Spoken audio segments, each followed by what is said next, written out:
नांदगाव नगराध्यक्ष पदासाठी शिवसेना उबाठा पक्षाचे संतोष गुप्ता यांची माघार। राजेश बनकर सागर हिरे यांच्यात दुरंगी सरळ लढत होत आहे। नाशिकच्या नांदगाव नगरपालिकेच्या निवडणुकीत शिवसेना शिंदे गट पक्षाचे नांदगाव तालुक्याचे आमदार सुहास अण्णा कांदे, अंजुम कांदे यांच्या नेतृत्वाखाली नांदगाव नगरपालिकेच्या निवडणुकीत जोरदार मुसंडी मारत नगरसेवकाच्या 20 जागांपैकी 7 जागा बिनविरोध पदरात पाडून घेण्यात आगेकूच सुरू ठेवली आहे। नगराध्यक्ष पदासाठी शिवसेना उबाठाचे संतोष गुप्ता, भारतीय जनता पार्टीचे संजय सानप व अपक्ष धीरज भोकर यांनी माघार घेतली। त्यामुळे आता नांदगाव नगराध्यक्ष पदासाठी शिवसेना शिंदे पक्षाचे सागर मदनराव हिरे व राष्ट्रवादी काँग्रेस अजित पवार पक्षाचे राजेश भीमराव बनकर यांच्यात दुरंगी सरळ लढत होत आहे। आवाज जनतेचा न्यूज मराठी, नांदगाव।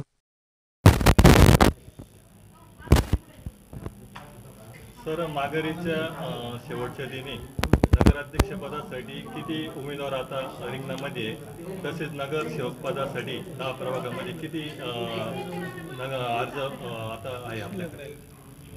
नांदगाव सार्वत्रिक निवडणूक 2025 थेट नगराध्यक्षासाठी 2 उमेदवार रिंगणात राहिलेले आता आणि 10 प्रभागामध्ये 36 उमेदवार हे रिंगणात आहेत। 7 प्रभागामध्ये 7 उमेदवार हे बिनविरोध झालेले आहेत। अजून आयोगाकडून मान्यता मिळणे बाकी आहे, परंतु ते एकच उमेदवार असल्यामुळे ते बिनविरोध झाले आहेत। आता किती रिंगणात? 36 उमेदवार आता रिंगणात उभे आहेत।